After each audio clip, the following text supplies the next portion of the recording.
great win for our team, for our program. It's 4 in a row in the best league in the history of basketball, college basketball. Vanderbilt's terrific. Similar to a lot of the other wins that we've had, or a few of them at least in this league, where you're begging for a stop, you're begging for an open look. Just two good teams getting after it. Vanderbilt's connected and resilient and tough and physical, and they guard you. I thought they did a great job of changing defenses. They've got really good balance too offensively, and diverse pieces that they utilize really well. And they're going to continue to be a really tough out in the next couple of tournaments. So we're very fortunate. Feel really good about the way that we played. We continue to grow and get better. It was a really big win for us. Mike, you've talked a lot all year long about the process, not necessarily focusing on results. I mean, now that you've made it this far now, what the team has accomplished on the verge now looks like a trip to the NCAA tournament. You just kind of reflect on that a little bit, that journey, kind of where you're at now. Process. That's it. I'm sorry. I know y'all want more than that. I'm sorry. That's where we're at. Day off tomorrow. Monday, have a great practice. These guys have embraced that. They bought into it. They continue to just get better because we're not focused on that big picture. This is all I'll say about it. I would assume we're in. I mean, we're good. We're good. Our whole league is good. And there's going to be a bunch of teams in our league that make it and that do damage in the NCAA tournament. But we're focused right now on having a great practice again on Monday, prepping to play well, to continue to ride this momentum, to continue to improve in Nashville. One day at a time. That's it. Mike, you say process. I get it. Yeah. Everybody says process, but when you lose 9 of 11, how do you keep guys bought in? And who are some of the voices, in addition to you, to maintain that process even when things are maybe not looking as good? 2 huge in-season responses, 2 4-game losing streaks. We didn't lose to a bad team. I don't think we lost. I'm not sure we were favored in any of those. Y'all would have a better idea.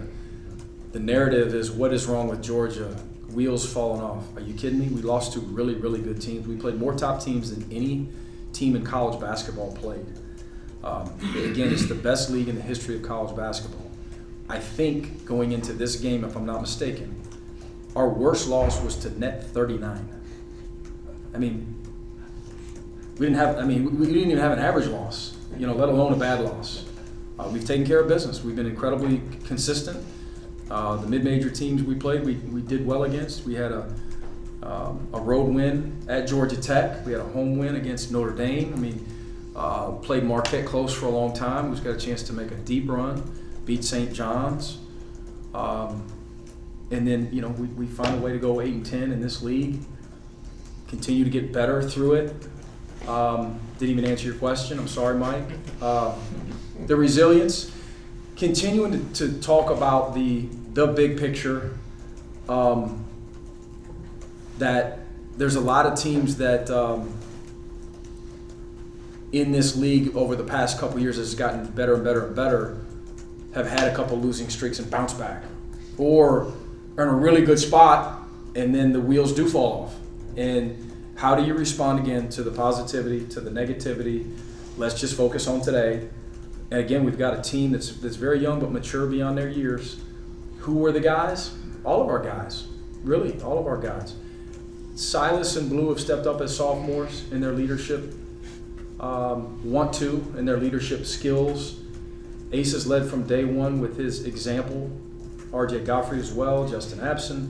Santos Ciril's come a long way, made some huge plays today. And these 2 seniors, and I'm leaving some guys out, Dylan James is as consistent as anyone I've coached.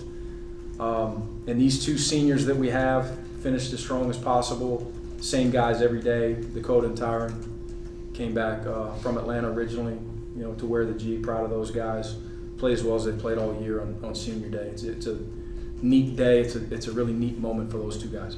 Can I follow up on what you said about strongest league? You've been around the SEC, and the league has always been strong, but is there one thing you can point to that made the league so deep and so strong? I don't think there's just one thing. got a great roster of head coaches and staffs. I think the commitment from the athletic directors, from the fan bases, facilities. We've got a few facilities in this league that are newish. We've got some others that have had work done to them. I think the SEC network's been a big factor. The uptick in recruiting, I think, is because of all of those other things. And we're sitting here in a league that's unbelievable. It really is. Mike, having a first-round pick on your roster isn't a guarantee to make the NCAA tournament. Why have Asa and his teammates meshed well together? First and foremost, because Asa's a great teammate. He possesses a high level of work ethic, consistency, and humility. And I hate to wear those words out all year with him, but it's the God's honest truth. That's just who he is. Every single day, he's the same kid. Chases every rebound, sits in a stance. There's no excuses. He takes coaching from staff, from his teammates. He's about winning, and I think there's a lot of potential pros out there, a lot of potential NBA guys that are interested in winning and committed to individual accomplishments. He's committed to both. Coach, what's your feeling just with how you have put this roster together I hear you say words like resilient and process and all these guys that have all these positive qualities. When you went out on the recruiting trail to get these guys, was that something you were looking for? How did you guys build this roster with guys that can handle a 4-game losing streak and be able to bounce back like they have? Yeah, and some of it is who you recruit, and some of it is the development, not necessarily just the basketball development, but the off the court development, the personal development and growth from, like, for instance, those 3 sophomores. They're totally different kids than they were as true freshmen.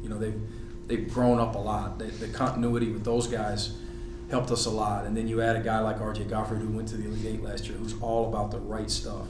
Then you have a special freshman that we just talked about, Asa Newell, who's about the right stuff. And Asa's about, his future and maximizing his potential, but he's also about Tyron Lawrence, and Asa's also about, Dakota LaFew. And then you bring those guys back who are just high character guys, our former, the guys who were originally from Atlanta that came back as 5th-year guys. I think at the end of the day, good people attract other good people. And the guys that we brought back, Jaden Newell, Brandon Klatsky. I mean, those are program guys that mean a lot to our program. Markel Jennings, and their teammates enjoy being around them.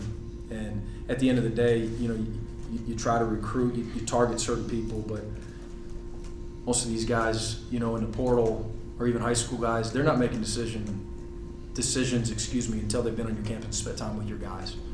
And so our guys attracted other good character people that wanted to be about something bigger than themselves. We've got a really good culture here at Georgia, and we're going to continue to protect it every day, continue to get better offensively and defensively, but we got a group of guys that really enjoy playing with one another, and again, we'll be ready to practice on Monday. Mike, Vanderbilt cuts the lead to 2, then you got I think it was like a 15-0 run. Dakota, I think, had 10 of those points during that. Huge shot. Just that effort, right there, and just have it happen at the end at the most opportune time. A couple of late clock. He made some individual plays. He just did. A couple of more late clock after some screening actions that we were trying to get a little bit deeper clock there with the lead.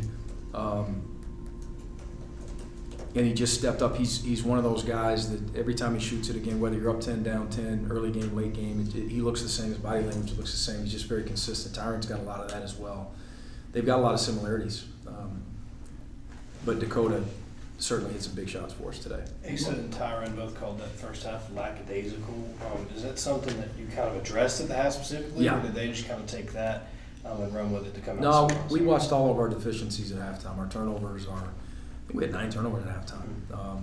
Careless with one. We had a couple even mid-second half, where we just kind of tippy-toeing over the line, and thought we had graduated from that completely, but we reverted a little bit. But sometimes it's part of growth. A couple steps backwards, three steps forward.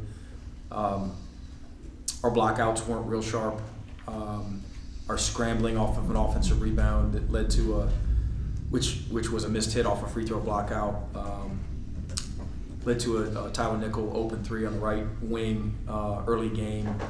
Transition off of live ball turnovers wasn't as sharp as it needed to be. But all that said, Vanderbilt's really good, you know. And but we addressed it at halftime. I didn't think we were as sharp defensively as we needed to be to defend them. And I thought in the second half we simply played really, really hard. Got time for two more questions. When you first came to Georgia, I'm sure you had a vision of Yeah. where you thought this program would be after the third year. Are you guys where you thought you would be right now? Or you think you're better, or how would you judge that? No, just we came to Georgia and thought that we'd have an opportunity to build something of our own, to rebuild. Excited about the potential of what this is and what it's been at times. And we want to put our head down and get to work and get better. You know, take it one day at a time. Recruit high-level players, be in the mix to potentially play postseasons and play in NCAA tournaments, because that's what this job should be. And so we've had a good year. We have. I think we woke up this morning at 33 in Ken Palm and 32 in the net or something like that. And again, we talked about we got double-digit losses, but to real teams, and we've got some high-level wins like today. Vanderbilt's really good, and so good win. We've had multiple good wins, but we're still going to be process-driven.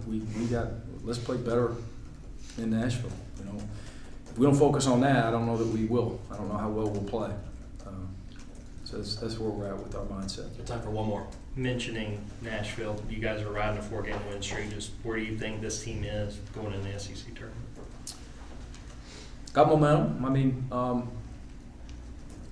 a couple of our guys weren't quite as sharp as we've been on that last road trip, but other guys stepped up. You know, so hopefully you can put it all together, right, where you've got all 5 guards that you play all play well at one time, and all of your front court guys play well at one time, and that's your ceiling. That's maximizing potential. Hard to do, but needed this time of year if we're gonna make some noise, you know, the rest of this month. So that's where we'll focus as we get back to work. Thank you, Coach.